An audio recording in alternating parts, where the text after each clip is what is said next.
엄마, 가글 했는데 입에서 뭐가 나왔어. 그거 올리덴탈 체크 가글이라 그런겨. 지금 쓰고 있는 가글 사용 후 확인해 보셨나요? 무색소, 무알콜, 무계면 활성제의 올리덴탈 체크 가글은 쉽게 나온 입안의 이물질을 눈으로 확인할 수 있습니다. 딴지마켓에서 판매 중입니다.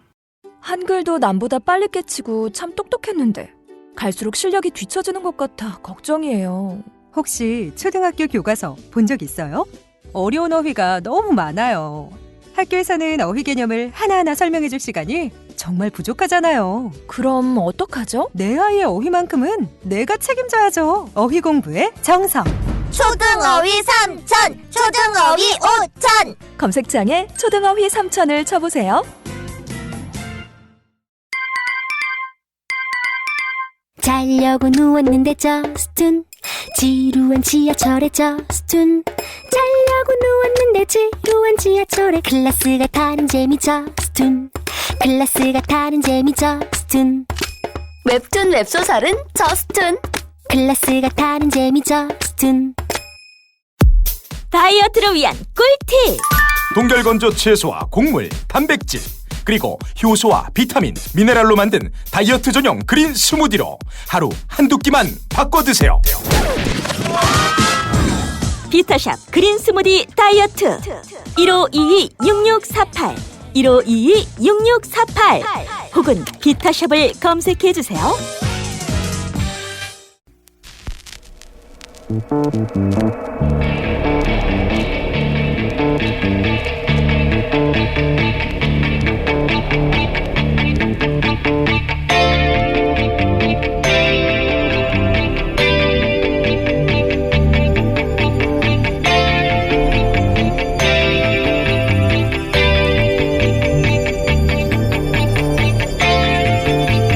안녕하세요, 김호준입니다. 매년 여름이면 반복되는 폭염, 전력 예비율 바닥, 블랙아웃 우려, 기사가 올해는 없습니다. 작년 여름에도 예비율이 한 자릿수로 떨어졌다고 냉방기기를 가동한 채 문 열어놓고 장사하는 가게들을 지자체에서 단속하는 기사가 많이 나섰습니다. 그런데 올해 전기 수요는 지난해 최대 피크치와 차이가 없습니다. 그럼 왜 이렇게 전기가 남느냐? 산업통상자원부가 2년 전 예측한 전력 수급 계획상 2029년까지 예비율을 22% 확보하겠다고 했는데 올해 이미 30%를 넘었다고 합니다. 어떻게 이런 일이 벌어진 걸까요? 전력 수요 예측을 잘못해서 목표치를 12년이나 앞당겨서 초과 달성한 건가요? 아니면 그동안 전기가 부족하지 않은데 부족하다고 과장을 했던 건가요? 그것도 아니면 부족했던 건 맞는데 이해관계자들 때문에 부족분 이상의 발전소를 지은 건가요? 어떤 경우든 이건 그냥 전기가 남는다고 좋아할 일이 아니지 않습니까? 어떻게 12년치 예상을 잘못할 수 있는지 아니면 부족하지 않은 걸 누군가 부족하다고 한 건지 거기에 누군가의 이권이 연루됐던 건지 궁금하지 않으십니까? 저는 그게 알고 싶습니다. 김호준의 궁금증이었습니다.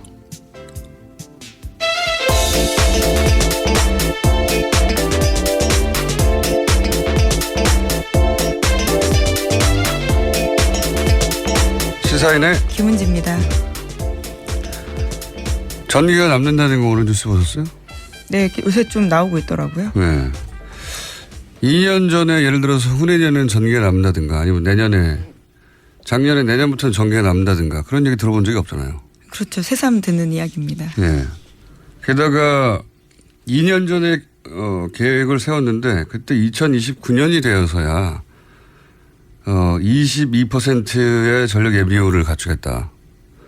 근데 올해 30%가 넘어요. 벌써. 불과 2년 전에 예측한 건데 이 예측이 어떻게 12년에 틀릴 수가 있는지.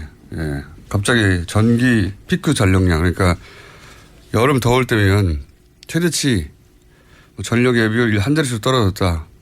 좀만 더 하면 블랙아웃 된다. 그래서 문 열어놓고 장사하는 가게도 막 단속하고. 이게 작년까지만 그랬어, 작년. 정확하게 1년 전에.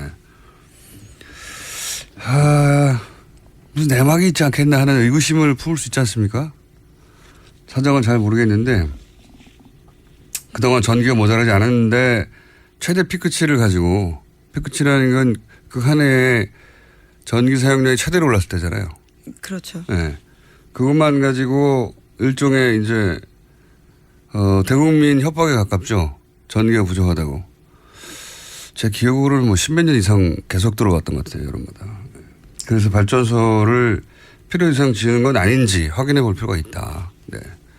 지금 발전소가 많이 지어졌다는 거거든요. 올해 기준으로. 많이 지어졌다는 건 올해부터 가동에 들어갔다는 거죠. 그걸 2년 전에 몰랐을 리 없지 않습니까? 그렇죠. 아주 긴 계획을 가지고 세우니까요. 네. 국가 에너지 수급 대책은요. 발전소 짓는 거는 굉장히 큰 비즈니스이기 때문에. 네. 그리고 SK나 GS 같은 이 대기업에서 민자 발전소가 있어요. 이거 잘 모르시는데. 근데 이 민자 발전소가 한전이 전기가 모자라면 민자 발전소에서 사오거든요. 근데 이명박 시절에 민자 발전소가 엄청나게 큰 성장을 했어요. 그때. 그 전까지만 해도 뭐 몇백억 단위의 이익이었는데 이명박 시절에 수천억 단위로 거의 10배 가까이 성장했거든요. 전기가 부족하면 민자 발전소에서 더 비싸게 사요.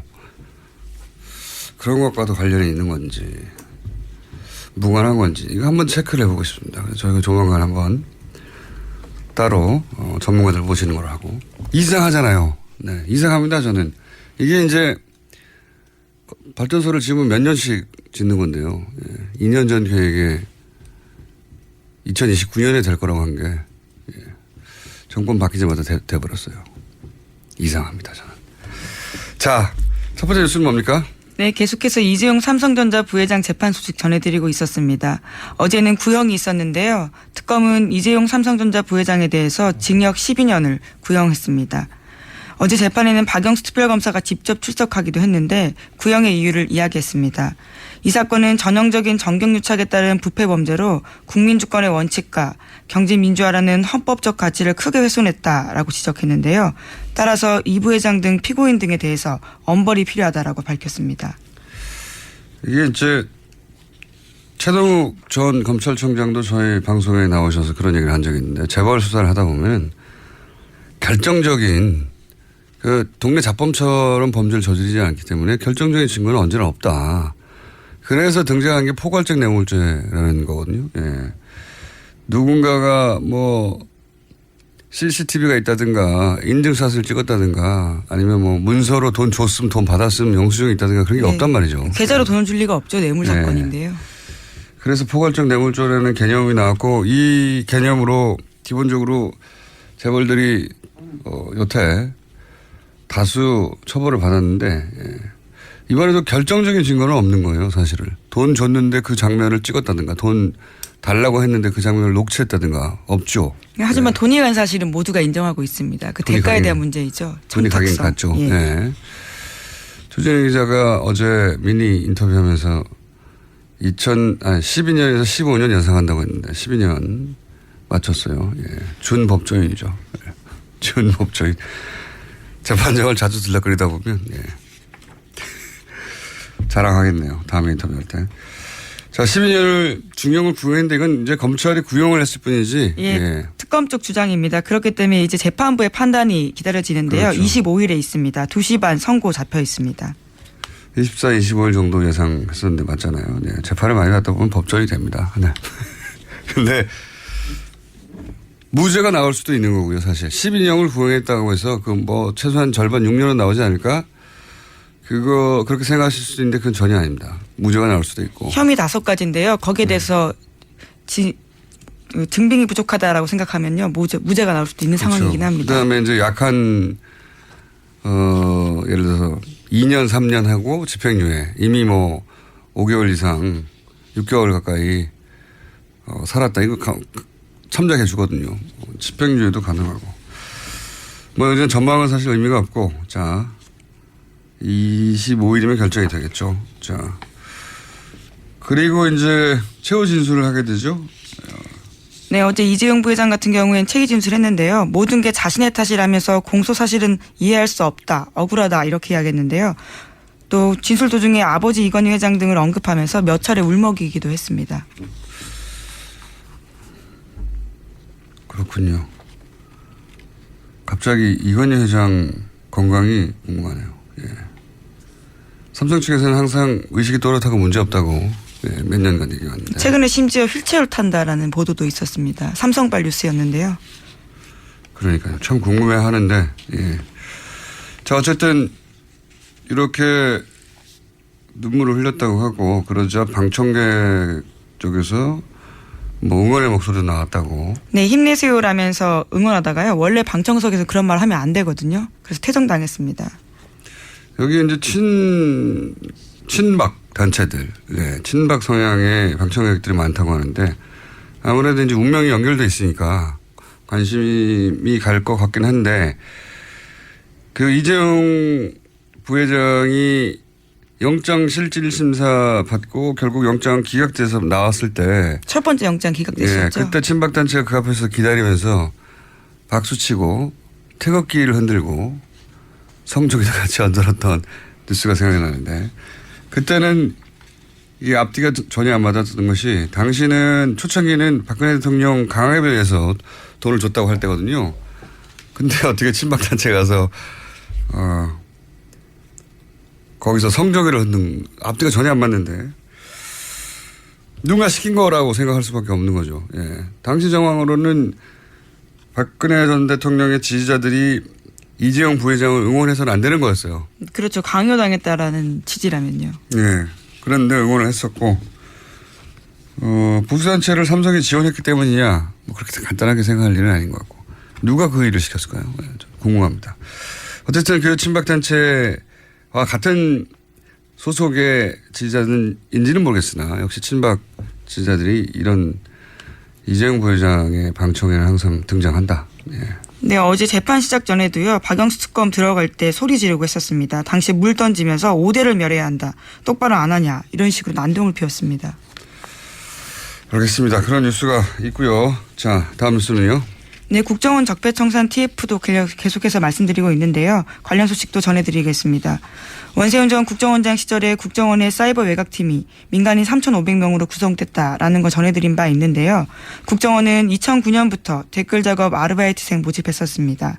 그런데 국정원 적폐청산 TF 조사를 해보니까 당시 국정원이 이들에 대해서 신원조회까지 했다라는 겁니다.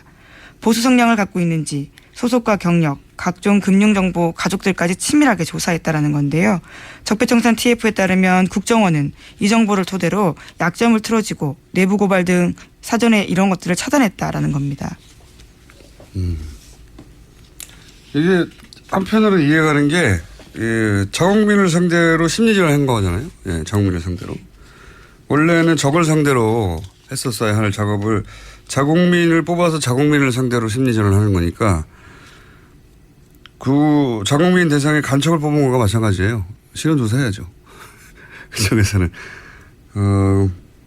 잘했다는 게 아니라 이렇게 했을 법하고 지금 이제 그 적폐청산 TF에서는 그랬다고 추정하는 거잖아요, 지금. 네, 계속 조사가 진행 중입니다. 네, 신원조사를 한 것까지는 사실 확인이 됐고 왜 했겠느냐. 네, 내부 고발자가 나오지 않도록 하기 위한 것이다.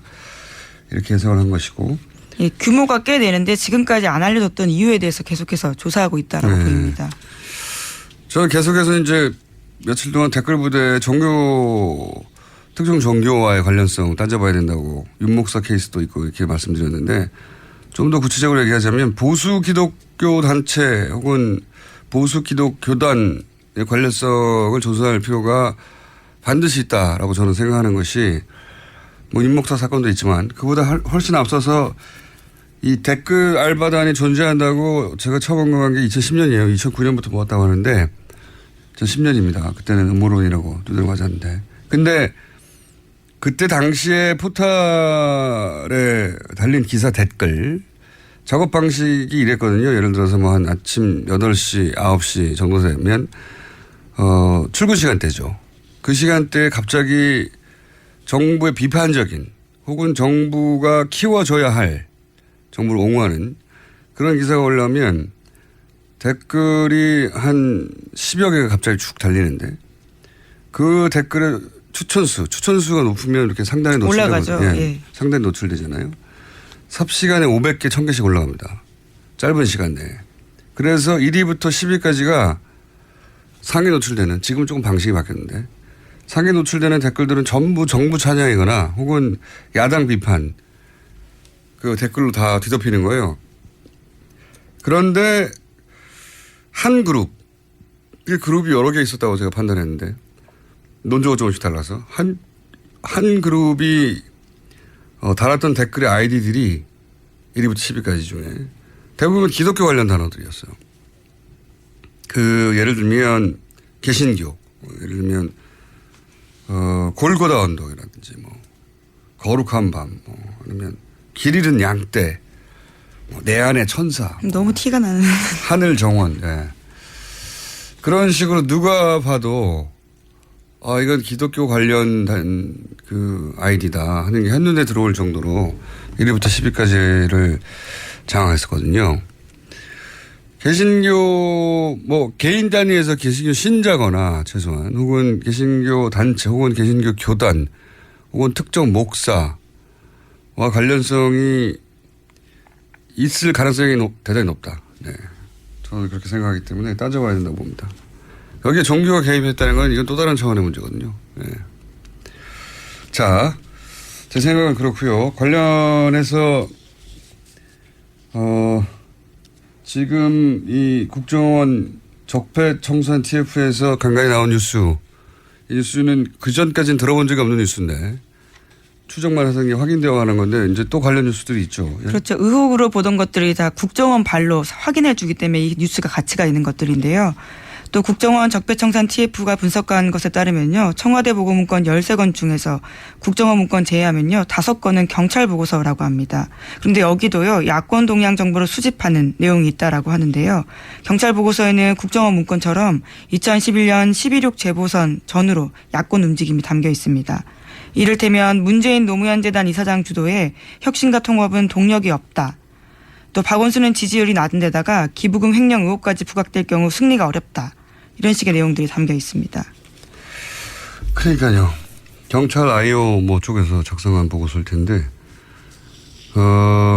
경찰도 사실은 정치권을 사찰해 왔다는 거죠. 네. 사정기관끼리의 경쟁도 좀 있었던 것 같고요. 네. 경찰이 문재인 주도의 혁신과 통합은 동력이 없다라는 보고서를 냈습니까? 자기들이. 예. 치안을 담당할 것인데. 박원순은 지지율이 낮다. 그래서 승리가 어렵다. 이거 왜 씁니까, 경찰이? 청와대로 올라간 보고서라는 겁니다. 예. 청와대 국정원뿐만 아니라 경찰도 예, 이런 정치 개입을 사실상 항상 해왔다는 거죠. 네, 정치적으로 중립을 지켜야 될 의무가 있는 기관들입니다. 이건 이명박 정부 때 얘기거든요. 예. 이명박 정부 이후 박근혜 정부 때는 하지 않았는가. 그 얘기는 지금 나오지가 않습니다. 왜냐하면 국정원 적폐청산 TF가 그 시절부터 훑고 있거든요. 네, 현재는 이명박 정부에 집중되어 있습니다. 자, 관련 뉴스가 또 있나요? 네, 또 오늘 아침 경향신문 보도에 따르면요. 국군 사이버 사령부에 관련된 뉴스도 있습니다. 군 사이버 사령부가 민간 보안 업체로부터 수억 원대 라이선스 이용료를 주고 사이버 위협 및 보안 정보를 샀다라는 건데요. 원래는 여기서 조기의 위협 정보를 인지하고 민간에 전파해야 되는데 거꾸로 됐다라는 거죠. 그런 것들은 2012년 대선과 총선 때 정치 댓글 다는 데 주력하다 보니까 본연의 기능을 못했다라는 겁니다. 경찰뿐만 아니라 이제 군도 이게 국정원에 가려서 그렇지 사이버 사령부라는 게 이제 적국에 뭐 군사적 해킹이라든가 뭐 이걸 막으라고 하는 것인데 이 사이버 사령부도 역시 자국민을 상대로 댓글 공작을 했다는 거 아닙니까? 이게 말이 돼요? 아 정말. 예, 심지어 관련해서는 이미 유죄가 난 사이버 사령부 단장도 있습니다. 그래서 그때 댓글 작성하느라고 IT 전문가가 아니라 일반 군무원을 뽑아가지고 이런 정보를 취합할 만한 능력이 사이버 사령부에 없다는 거 아닙니까? 그래서 민간에 돈 주고 샀다는 거죠. 그럴 거면 사이버 사령부가 왜 있어요? 예. 이게 더 웃긴 것은 이런 게 밝혀지고 나서 군 사이버 사령부잖아요. 군 사이버 사령부가 실제 직원들 상당수가 댓글 작업을 위해서 뽑혔기 때문에 IT 전문가 아니어서 사이버 전문성이 없다. 그리고 이미 군이 정치에 개입한 정도가 아니라 아예 댓글도 달아버린 거잖아요. 공작을 한 거 아닙니까? 똑같은 국정원과 사이즈만 잡을 뿐 똑같은 일을 한 건데 그러면 이 조직을 근본부터 해체 수준으로 개혁해야 마땅할 것 같지 않습니까? 당연히 그래야 되죠. 누가 생각해도.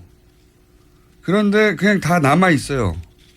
다 남아있고 그때 당시 군 사이버 사령부 댓글 요원이 뭐 200명 정도가 있다. 뭐 정확한 수치인지는 모르겠지만 그때 밝혀진 바에 의하면 더 많을 것 같긴 한데 여하간 이분들 그대로 있고 다 그대로 있습니다.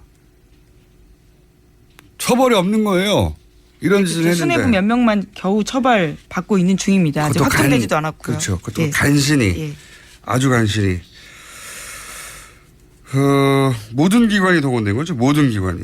심지어 당시에 국방부 장관이 김관진 장관이었는데요. 아예 보고받지 않았다라는 이유로 빠져나갔었습니다. 최고위였는데요. 그렇죠. 군도 국방부 장관도 모르는 일을 막 하는 거죠. 그 주장에 의하면 자기들끼리 막 군 사령부에서 댓글 달고 국방부 모르고 경찰도 막 사찰하고 모르고 국정원도 막 댓글 달고 몇천 명씩 근데 모르고 이게 말이 됩니까? 모른다는 게 그런 일이 벌어졌었어요. 그런 일이 벌어졌는데 그래서 그 조직의 전문성이 떨어져서 실제 그 조직이 하라고 하는 일을 못하니까 민간단체에서 사이버 보안 정보를 사온다는 거 아닙니까? 참네. 할 말이 없어요. 군도 이랬다는 건. 망하는 나라 이렇게 하는 거지 이게. 그러니까 모든 조직이 동원됐다라고 볼 정도로요. 모두가 댓글 달고 있었다라는 겁니다. 모든 조직이 동원된 거죠. 정권을 지켜야 하니까요. 정권을 지켜야 하니까. 그러니까 군이고 경찰이고 국정원이고 간에 당시 이때면 한나라당이죠. 2011년이면 한나라당 뭐 지금 새누리당으로 이제 옮길 때죠. 자유한국당 그 이후로는 이때 당시는 아직 새누리당이 되기 전이네요. 자유한국 뭐 같은 뿌리니까요. 새누리당, 자유한국당, 한나라당 집권을 연장하기 위해서 모두들 같이 흥신소 혹은 신부름센터 역할을 했다는 거죠. 그리고 관련해서 처벌받은 자는 거의 없다. 이거는 국가에 대한 반역이거든요. 제가 보기엔. 이건 다 처벌해야 된다 봅니다. 시간이 아무리 지나도. 그래야 다시는 안 그러죠. 자, 벌써 댓글 얘기하다 보니까 시간이 다 가버렸네요. 너무 어마어마한 수준으로 벌어졌기 때문에. 그렇죠. 이 뉴스가 사실은 포탈을 다 뒤엎어야 된다고 봅니다. 저는. 정치 관련 뉴스는 최소한. 근데 이 뉴스도 그렇게 많지 않아요. 그래서 저희가 따로 짚어서 좀 세밀하게 다루고 있습니다. 뉴스 제목 하나 정도, 혹은 두 개 정도 하고 끝낼 시간인 것 같습니다.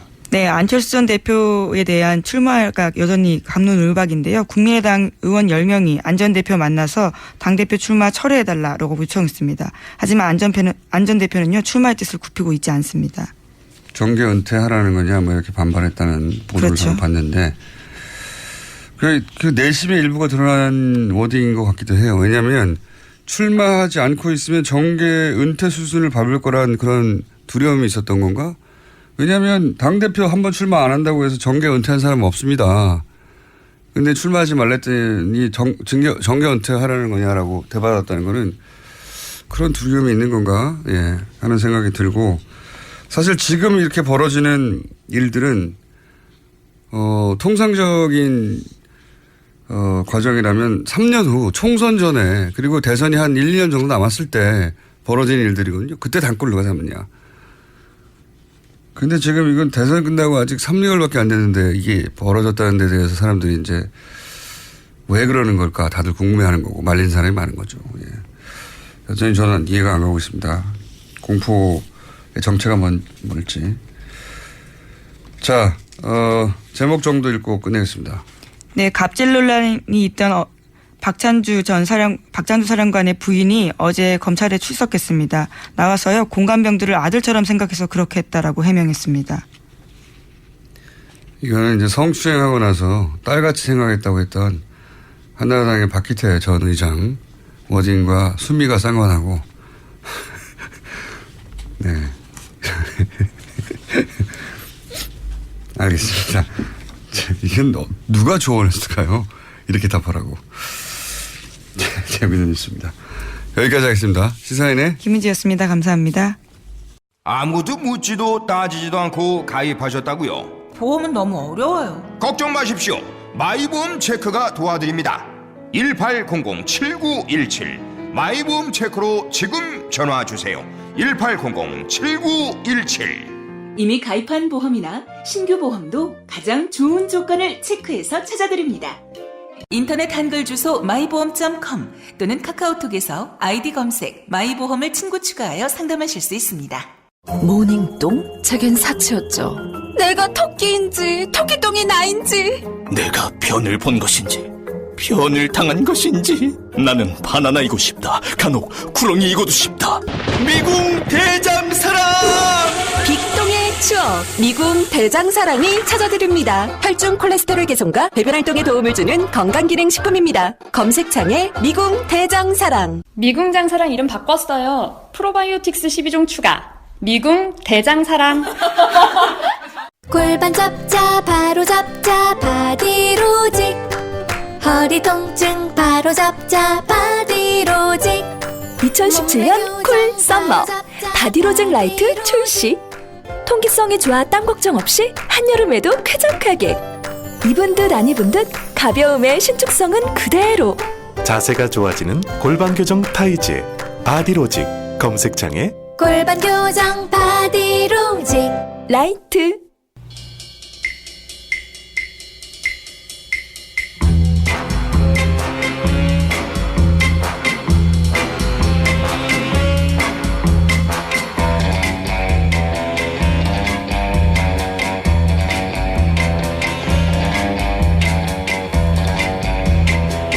제임스 본드의 주제곡입니다. 상암동 본드. 국정원 고위 간부 출신으로 국정원 댓글 사건을 세상에 처음으로 폭로한 김상홍 씨 오늘도 나오셨습니다. 안녕하십니까? 안녕하십니까? 김상홍입니다.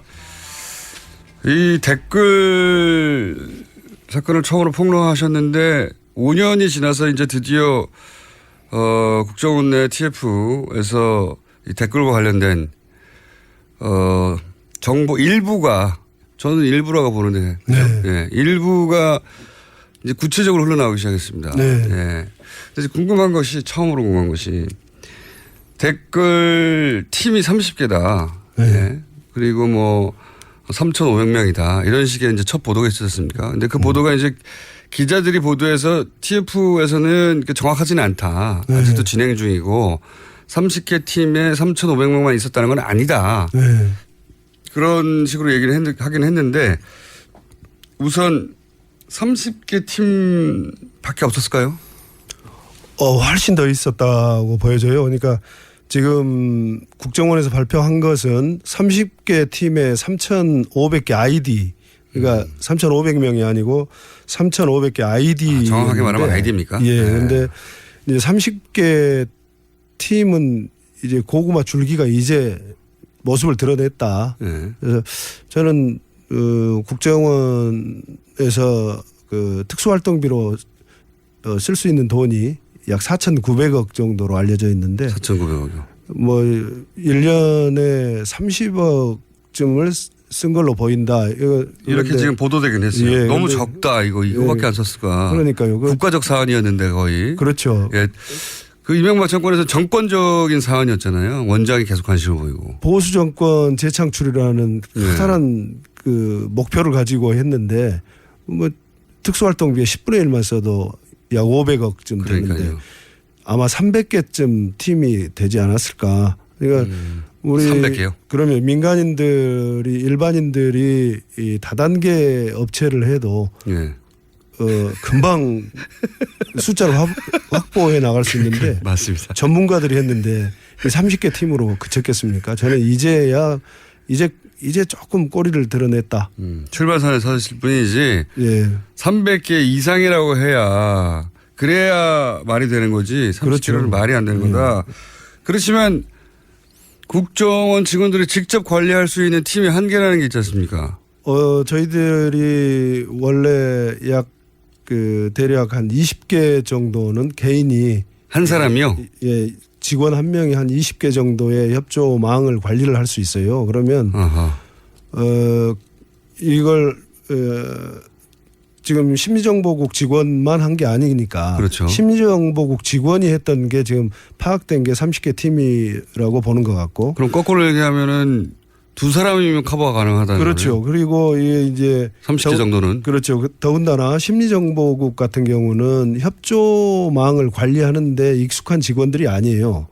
그래서 원래 이제 활동을 하던 직원들이 협조망을 이제 전문용어로 부식한다고 하는데. 부식이요? 예, 심는다는 거죠. 협조망을 심고. 국정원 내에서는 부식이라고 합니까? 협조망을 부식하고 관리하고 하는데 익숙한 직원들이 이제 국내 정보를 하는 직원들인데 수사국도 마찬가지고요.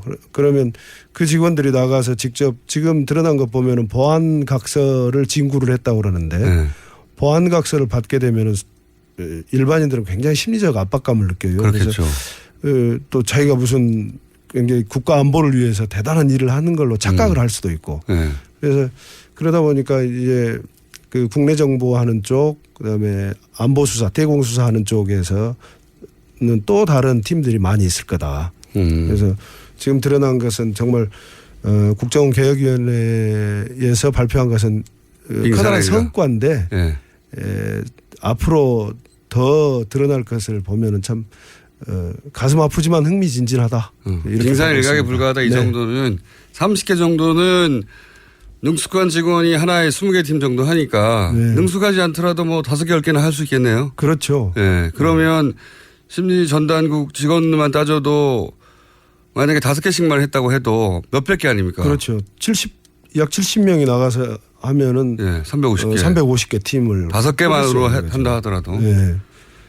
그러면 30개 팀이 나왔는데 이거는 뭐 10분의 1도 안 되는 거라고 봐도 되겠군요. 그렇죠. 원래 기본적인 국정원 직원들이 역량이나 하던 일의 패턴에 보자면 이건 뭐. 그렇죠. 그건 정말 너무 적은 숫자입니다. 3,500개 하니까 굉장히 커 보이고 그동안에 없던 얘기라서 그러니까요. 많아 보이는데 국정원의 역량이나 그다음에 온라인상에 떠도는 내용들을 보면은 과연 3,500개 아이디쯤으로 했을까? 10분의 1도 안 된다고 보신다. 그리고 국정원 활동비가 지금 한 달에 2억 5천 썼다고 하는데 너무 적다고 계속 저희도 생각하고 있었거든요. 그렇죠. 너무 적은 돈이죠. 너무 적은 돈이군요. 정권을 놔두고 자기들이 총력을 다했는데 한 달에 2억 5천 3억을 쓰겠습니까? 250억을 써도 모자라지 않습니까? 그렇죠. 그렇습니다. 이것도 역시 그러면 지금 국정원 TF가 밝혀내고 있는 건 그나마 자료가 남아있는 일부군요.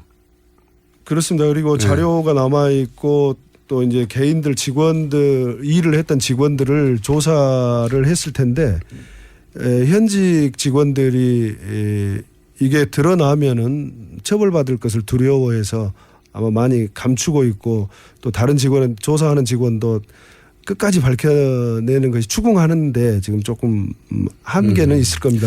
국정원 내에서 하다 보니까. 그렇죠. 이게 그 국정원 관련은 그게 어렵습니다. 국정원 내에서 국정원 직원이 다른 직원을 상대로 조사하다 보니까 항상 내부에서 이게 끝나고 그런데 또 국정원이라는 조직 자체가 외부에서 들어가서 확 다 털어버릴 수도 없는 데잖아요. 근데 지금 외부에서 들어간 게 국정원 개혁위원회 정혜구 위원장을 중심으로 들어갔는데 그분들은 조사를 잘 모르시잖아요. 그래서 결국 조사는 내부 직원들이 해야 되니까 거기에서 한계가 좀 있을 겁니다. 자, 그런 한계가 있긴 있다는 전제하에서 얘기를 해보자면 당시에 국정원만 했느냐. 오늘 저희가 브리핑에서 했는데 군 사이버 사령부도 등장을 했거든요.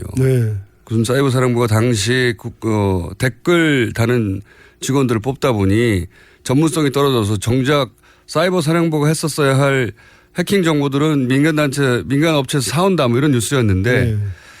그런데 이제 사이버 사령부는 그렇다면 독자적으로 댓글을 달았겠는가. 이 사이버 사령부를 국정원이 지시한 건 아닐까. 왜 그렇게 생각할 수밖에 없냐면 댓글을 단다는 건 기조가 있거든요. 네. 중구난방으로 몇천 명이 움직여봐야 아무 도움이 안 돼요. 그렇습니다. 예. 네. 하나의 일관된 흐름이 있어서 아, 여론이 이렇구나 하고 착각을 불러일으켜야 되니까 지휘를 해야 되거든요. 네. 제가 군을 이 평가자로 하는 것은 아닌데 댓글은 금방 우리 공장장님 말씀하신 대로 어떤 일관된 기조하에서 그렇죠. 또 정치 상황을 냉철하게 분석을 하고 분석된 결과를 토대로 자기들한테 유리하게 작성을 해야 되는 거거든요. 그렇죠. 보도의 작업입니다, 사실은. 군은 할 수 없습니다. 그걸 더군다나 사이버 사령부의 역량으로는 네. 단순한 기술 역량이지 거기서 정보를 분석해서 한다는 것은 말이 되지도 않고 또 통일돼서 나가야 되거든요. 그렇죠. 컨트롤 타워는 하나여야 된다. 그래서 국정원이 밖에 나와 있는 구중궁궐 청와대를 제외하고 밖에 나와 있는 컨트롤 타워 역할을 했을 거다. 그래서 군 사이버 사령부도 국정원의 지휘를 받으면서 댓글에 관여했을 거로 봅니다. 독자적으로 활동한 게 아니라 그렇죠. 뭐 지금 말씀하신 이유로 정치 분석을 해야 되니까 도대체 정치권에서 무슨 일이 어떻게 돌아가는지 내밀한 사정을 알아야 되잖아요. 네. 네. 그 사정을 기반으로 해서 요 사안 요런 댓글로 가자라고 기조를 정해야 되는데 그거는 양쪽에서 정할 수는 없는 일이니까 네. 국정원이 정했을 것이고 국정원이 정하면 그걸 사이버 사령부가 실행했을 것이다. 네. 그래서 네. 그때 이제 댓글 사건을 제가 폭로한 이후에 국정원이 난리가 났어요. 그래서 네. 국정원 감찰실이 그 심리정보국 직원들 차 트렁크를 막 뒤지고 했는데 그 와중에 그 논지가 몇 장이 발견이 됐다고 그러더라고요. 논지라 하면 논지가 이제 지령문이죠. 댓글을 이렇게 달아라. 아하. 그 지령문을 직원들이 가지고 가서 이제 소위 PC방이니 무슨 네, 미사리니 오피스텔이니 가서 다 하는 건데 그게 이제 오늘의 논지가 매일매일 다르게 나간 거예요. 그래서 그러면은 논술학원인가요? 그렇죠. 그래서 그런 걸 군 사이버 사령부에도 똑같은 형태로 가서 달렸을 거다. 사람을 놔두고 교육을 시킬 수 있는 건 아니잖아요. 그래서 논지를 제공해 주면은 거의 유사하게 다 달렸기 때문에. 그러니까요. 예, 그래서 그때 직원을 논지를 휴대하고 나가던 직원을 조사를 해서 했는데 경고 처분에 그쳤다라고 그때 들었었어요. 그렇게 해서 실제 구체적으로 달린 댓글 저도 사실 기억하는 것들이 많이 있는데 예를 들어서 이게 야당 비판 아니면 정부 찬양이거든요. 네. 딱 두 가지입니다. 두 가지인데 중간중간에 이제 지역 감정을 자극하거나 네. 북한에 대해서 공격하거나 그런 게 있긴 하지만 주로 야당 비판 정부 찬양인데 혹시 이것은 국정원 댓글 작업이 틀림없는데 그때는 사람들이 몰랐을 테지만 구체적으로 이런 것은 댓글 작업이었다라고 지금 말씀해 줄 수 있는 사례가 없습니까? 사례? 원세훈 원장이 2009년 2월에 취임한 이후에 이제 본격적으로 네. 자기가 말하는 대남 심리전 댓글 작업이 시작이 됐는데 처음에는 정부 홍보로 시작을 했던 것 같아요. 홍보로 처음에는 그래서 비판이 아니라. 네. 이거 이제 홍보 정도가 좀 지나쳐서 2010년도 보면은 이제 기억하실지 모르겠는데 오늘의 유머라는 사이트에 네네. 왕 시리즈라고 네. 게재가 됐었어요. 왕 왕 시리즈가 신영웅 시대 그래서 당시 이명박을 무슨 버스왕 버스 문제를 해결했다 해서 버스왕이라는 모양이에요. 또 철도왕은 철도 특이하게 1부부터 7부까지 했었어요. 그래서 그때 철도 파업 철도 파업을 본인이 해결했다는 거예요. 모든 걸 결국은 난관에 봉착한 여러 가지 문제를 네. 이명박이라는 영웅이 해결했다. 그래서 좀 약간은 우스꽝스러우면서도 국민들 마음속에 슬그머니 스며들게 하는 그런 전략으로. 근데 그걸 보면은 굉장히 분석이 현 상황에 대한 분석이 정확하게 되어 있고 구성도 아주 기승전 이명박으로 되어 있는 국정원이 아니고는 할 수 없는. 그러면 왕 시제가 뭐뭐 있습니까? 굉장히 많았죠. 버스왕, 철도왕, 버스왕, 뭐 치안왕, 본인이 또 외교를 잘했다 외교왕, 또 뭘 구출했다 해서 구출왕. 구출왕은 뭡니까? 무슨 어디 갇혀 있는 것을 본인이 구출했다는 거예요. 또 심지어는 치안왕은 어디에 무슨 경찰에서 해결하지 못하는 것을 본인이 나서서 질책을 하고 했더니 출동해서 질책하고 그 문제가 해결되고 이런 정말 웃지 못할. 초반에는 그러니까 정권 찬양을 해야 되는데 일반적인 방식으로 뭐 기사를 통해서 하는 것은 별개이고 온라인상에서 작업을 하려면 약간 유머스럽게 약간 이렇게 희화하면서도 그 안에 내용은 굉장히 구체적으로 이 모든 게 다 이명박 대통령의 은공이다. 그렇죠. 업적이다. 왕이다. 왕이죠. 그래서 왕 시리즈를 국정원에서 누군가 개발해가지고 그거를 인터넷 게시판에 막 뿌린 거군요. 무척 많이 돌아다녔어요. 네. 심지어 무슨 I love soccer라는 그런. 전혀 다른 축구 동호회인데. 그러니까 취미로 들어가는데도 전부 했고. 이게 정치 커뮤니티에만 돌아다니는 게 아니라는 거죠. 그렇죠. 전방위로 다. 그걸 한 사람이나 그걸 봤던 보고를 받았을 텐데 보고받은 이명박 씨나 참 수준이 비슷했던 것 같아요. 보고를. 카카를 왕으로 만들었습니다. 그렇죠. 예를 들어서 소말리아 해적 뭐 인질 구출 작전 성공했다 그러면 구출왕이죠. 오늘의 논지 구출왕. 쫙 뿌리고. 유치하네요. 또 한 가지는 제가 이제 며칠째 반복 얘기하고 있는 건데 뭐냐면 제가 이제 저도 2010년 초반에 이거 틀림없이 조직적인 댓글 작업이다라고 생각하기 시작했거든요. 그전에는 없던 현상들이 저는 왕 시리즈는 몰랐습니다만은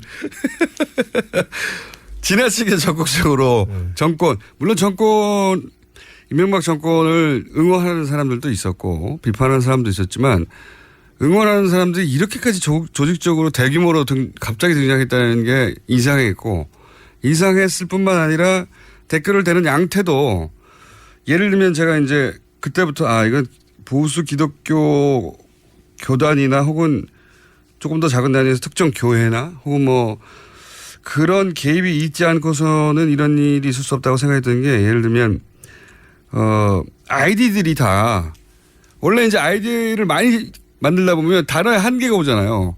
그러다 보니까 자기가 익숙한 단어로 만들 수밖에 없거든요. 어느 시점 가면. 근데 거기 보면 골고다의 언덕이니 개신교 뭐 꼭 골고다의 언덕이 개신교만 정된다고 할 수는 없지만 딱 보면 이게 하늘 정원 뭐 하여튼 개신교 관련된 기독교적인 단어들이다 아이디가 하는 게 한눈에도 보이는 근데 자기들이 들킬 거라고 생각 안 했던지 아이디를 만들 때는 그런 아이디를 만들어서 작업하는 걸 제가 많이 봤거든요. 이명박 정부의 인사의 기조가 고소영이었잖아요. 고소영. 고려대 소망교회 영남. 그중에 이제 한 축을 차지했던 게 소망교회. 이제 다시 말해 보수 기독교계가 동원이 가능한 인사에서 소망교회 출신들이 많이 등용이 되다 보니까 애국심으로 이렇게 포장을 할 수가 있었죠. 그래서 국정원과 보수 기독교계가 연결되는 그 정점에는 이명박이 있는 거죠. 이명박을 매개로 해서 국정원과 보수 기독교계가 협업할 수 있는 협업한 것이 사실이군요. 할 수 있었다고 봐요, 저는. 그때는 분위기가 전부 다 우리 무슨 이명박 장로님은 무슨 서울시도 하늘에 봉헌하고 막 그랬었잖아요. 그렇죠. 그래서 충분히 가능한 얘기다 그렇게 보입니다. 또 한 가지는 제가 또 평소에 가지던 궁금증인데 보수 동객들 있지 않습니까? 네. 보수 단체들을 지원한다는 얘기가 나오는데 그 활동 내용을 보면 저 사람은 저 정보를 국정원을 통해서 얻지 않았을까 하는 뭐랄까요. 개인이 그냥 인터넷에 글을 쓰고 하는 것으로는 얻을 수 없는 정보를 기반으로 얘기를 한다. 이런 생각을 하게 하는 사람들 꽤 있었어요. 있었죠. 예. 네. 아시죠? 그렇죠. 그분들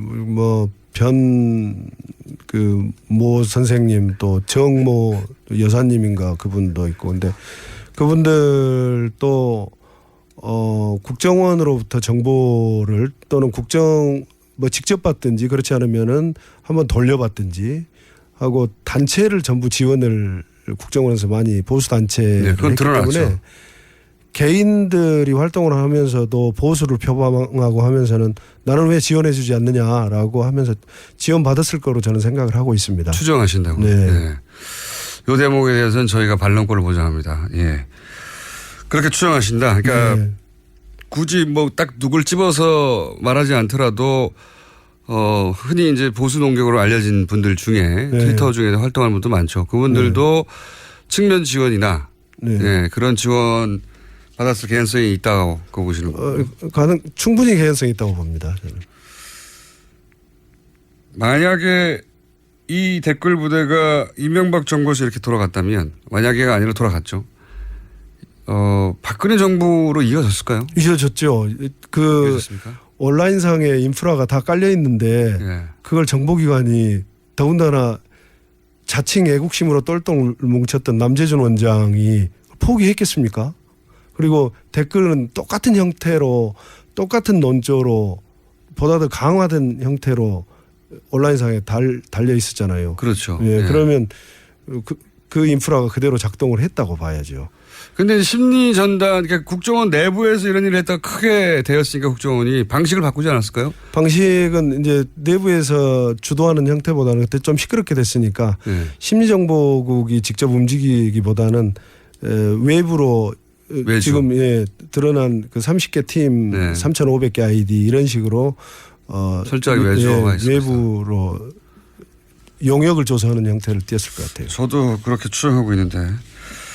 자, 댓글 부대 관련해서는 이것만 하다가 벌써 시간이 다 나가서 1분밖에 안 남았네요. 원래는 오늘 이 얘기를 하고 나서 이제 원세훈 국정원장이 취임한 후에 첫 작품이 논두렁시계 사건이라고. 기억하시죠? 노무현 대통령이 서거하기 직전에 권양수 여사가 박연차 전 회장으로부터 명품 시계를 받았는데 수사가 시작돼서 논두렁이 벌었다. 라고 하는 것이 당시로는 검찰이 흘린 정보다 했었는데 이제 최근에 당시 수사검사가 아니다. 이인기 부장인가요? 네, 이인기. 그게 아니라 국정원이 한 거다. 언론 플레이를 이런 얘기를 했었죠. 그럼 과연 국정원이 언론 플레이 했느냐 이 얘기를 오늘 해보려고 하는데 결론부터 먼저 말씀해 주시자면 왜냐하면 시간이 없으니까. 언론 플레이를 했겠죠. 그리고 그 언론 담당만 한 게 아니라 법조 담당, 언론 담당 개별적인 이제 정보를 수집하는 거고 그걸 종합해서 나가야 되거든요. 그렇기 때문에 국정원 수뇌부가 전부 다 회의를 통해서 결정하고 내보냈을 거다.